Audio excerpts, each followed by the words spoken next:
Nongeye kubaha ikaze mu makuru yacu yo kuri uyu wa kane Werurwe 2024, amakuru ya edition special agiye kwibanda ku mpunzi z'abanyekongo mu bwoko b'abatutsi zimaze imyaka mu Rwanda. Kuri uyu munsi rero impunzi z'abanyekongo bo mu bwoko bw'abatutsi ziba mu Rwanda zigaragambije. Impunzi rero zimaze igihe zicumbikiwe mu nkambi ya Kiziba iherereye mu karere ka Karongi n'iyangamira mu karere ka Rubavu, zabyukiye imyigaragambyo mu mahoro zamagana jenoside ikorerwa mu bwoko bw'abatutsi muri Repubulika Iharanira Demokarasi ya Kongo. Bitandukanye n'imyigaragambyo ishize aho hari izisaga 5 zaguyemo zamagana ibirego byagabanutse ndetse no kuba leta y'u Rwanda itazifasha mu buryo bukwiriye. Kuri ubu izi mpunzi imyigaragambyo yakozwe mu mahoro ndetse igendana neza cyane. Ni imyigaragambyo yabaye kuri uyu wa mbere tariki ya 4 Werurwe 2024, yatangiyemo ngo ubutumwa bwahawe Perezida Antoine Felix Tshisekedi wa Kongo na FDLR. Aba bavuga ko abo mu bwoko bw'abatutsi mu ntara ya Kivu y'Amajyaruguru, abanyamurenge muri Kivu y'Amajyepfo ndetse n'abahima mu ntara ya Ituri bari gukorerwa jenoside. Ni ibirego na leta y'u Rwanda ikunda gushinja leta ya Kongo. Bari bitwaje ibyapa byanditseho amagambo atandukanye asaba ubutegetsi bwa Repubulika Iharanira Demokarasi ya Kongo guhagarika ubwicanyi bukomeje gukorerwa ayo moko. Mu majwi arangurura bagize ati impunzi zivuga ko jenoside iri gukorwa na Tshisekedi, iri gukorwa na FARDC, iri gukorwa na DPS, iri gukorwa na SADC ndetse iri gukorwa na Barundi, iri gukorwa na Wazalendo. Mu yandi magambo zivuga ko abahanganye abantu bose baje gufasha Repubulika Demokarasi ko kwikiza umutwe wa M23 ari nabo bari kubakorera jenoside. Umwe mu bayoboye imyigaragambyo mu nkambi ya Kiziba mu karere ka Karongi yavuze ko interahamwe FDLR babimuye iwabo muri Kongo, ubu akaba aribo batuye mu mirima yabo. N'ubutumwa kandi impunzi zagenewe ibihugu bya Malawi, Tanzania, Burundi na Afurika y'Epfo bisanzwe bifite ingabo mu ntara ya Kivu y'Amajyaruguru. Izi ngabo zagiye mu Kongo gufasha urugamba ingabo za Repubulika Demokarasi ya Kongo mu ntambara zihanganye mu mutwe wa M23 bivugwa ubushyigikiye u Rwanda. Impunzi z'abanyekongo kandi ziramagana imiryango yita ko iharanira uburenganzira bw'ikiremwamuntu nyamara ikaba ikomeje guceceka. Harabibaza niba izi mpunzi zifite koko ubushobozi bwo kuba zakora imyigaragambyo nk'iyi zamagana by'umwihariko abo leta y'u Rwanda n'uri nayo isanze yamagana. Abasengura politiki bavuga ko iyi myigaragambyo ari imyigaragambyo ya leta y'u Rwanda biciye mu mpunzi, nubwo leta y'u Rwanda igenda ihakana ko ishyigikiye M23 ariko ikaba yemerera imyigaragambyo abari muri M23, abashyigikiye M23 mu Rwanda ndetse n'abayivugira muri rusange. Ibintu leta y'u Rwanda yagiye yamaganira kuri ko naho ihuriye n'uyu mutwe wa M23. Twabibutsa ko mu gihe gishize hamanje kuba indi myigaragambyo nk'uko twabivuze mu gihe ibintu byari bikomeye, aho impunzi 5 z'abanyekongo zapfiriye mu myigaragambyo yo mu Rwanda. Ni igikorwa rero cyaje guterwa n'impunzi z'abanyekongo zari zimaze iminsi mu karere ka Karongi. Imyigaragambyo ikaba yaraguyemo impunzi 5 hakomereka impunzi 20 n'abapolisi 7, impunzi 17 zitarwa muri yombi, hakaba hari n'abaciriwe urubanza. Ni imyigaragambyo kandi yatangiye ku itariki ya 2 izi mpunzi zigaragambya hagati ya 500 n'igihumbi ubwo zasohokaga mu nkambi ya Kiziba zivuga ko zisuye iwabo muri Repubulika Demokarasi ya Kongo, nyamara zikerekeza mu biro by'ishami ry'umuryango w'abibumbye ryita ku mpunzi HCR. Igikorwa cyo guhosha imyigaragambyo cy'impunzi z'abanyekongo yari imaze iminsi ibera mu karere ka Karongi cyaguyemo impunzi 5 hakomereka impunzi 20 n'abapolisi 17. Imyigaragambyo rero yari yabaye igihe kirekire ubwo yatangiraga tariki 20 muri rusange. Hari tariki ya 23 Gashyantare mu mwaka 2018, imyaka irenga. Wari umuvugizi wa polisi Badege yavuze ko abakomeretse bambere bari abapolisi aho batewe amabuye n'ibyuma, ariko bagasanga harimo n'abigaragambye bakomeretse basaga 20 baricwa. Ni imyigaragambyo yatumye umuryango w'abibumbye UNHCR yamagana leta y'u Rwanda ku buryo ifata impunzi ndetse byinshi mu birego byagiye bikomeza kugeza n'aya magingo muri diru y'abimukira ndetse n'impunzi bashaka kuzamura u Rwanda bavuye mu Bwongereza.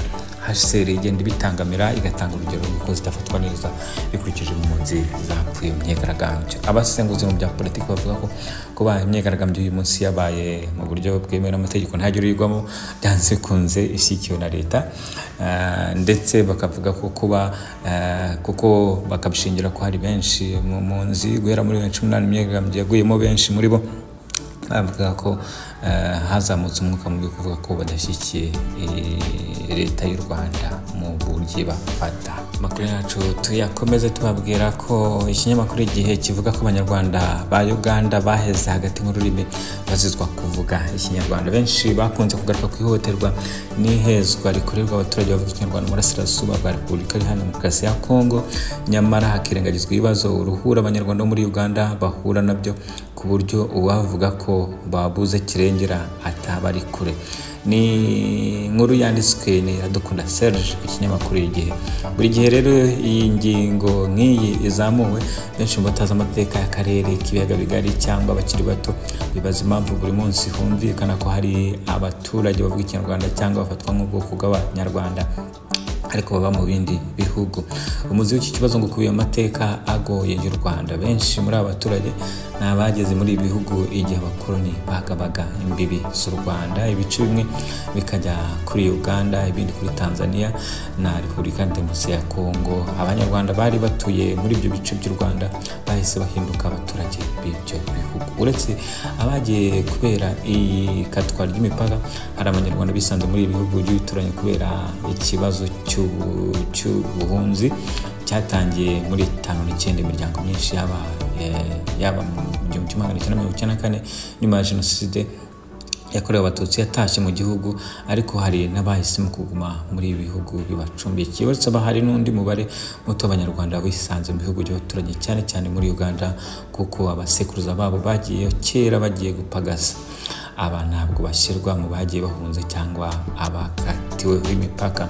Uretse muri Tanzania, umuntu yavuga ko abanyarwanda bafite agahenge. Mu bindi bihugu nka Uganda, Repubulika Demokarasi ya Kongo, abaturage bahora mu ruhuri rw'ibibazo baterwa n'ivangura ndetse n'ihohoterwa bakorerwa. Kuva Yoweri Kaguta Museveni yajya ku butegetsi muri Uganda, abanyarwanda bari no mu moko agize Uganda bapfuye kubona agahenge nubwo hari ibitarakemuka. Muri Repubulika Iharanira Demokarasi, muri Repubulika zabanje nk'iya Milton Obote ho ibintu byari bindi kuko umunyarwanda higwaga muhiga umwanzi. Muribuka ko iyi nayo ari impamvu yatumye benshi abanyarwanda bari muri ibi bihugu bahitamo gufatanya na Museveni mu rugamba rwo kubohora u Rwanda. Umunyemari Frank Gashumba n'umwe mu banyarwanda ba Uganda babarizwa mu bwoko bw'abanyarwanda. Uyu mugabo uzwi cyane muri Uganda avuga ko se na nyina bavukiye muri Uganda, ibintu ahera avuga ko atumva neza impamvu bamwe bakunze kumuhuza mu Rwanda. Byabaye icyaha kuba umunyarwanda muri Uganda, icyaha gikomeye. Navukiye Masaka muri Uganda, sogokuru na nyogokuru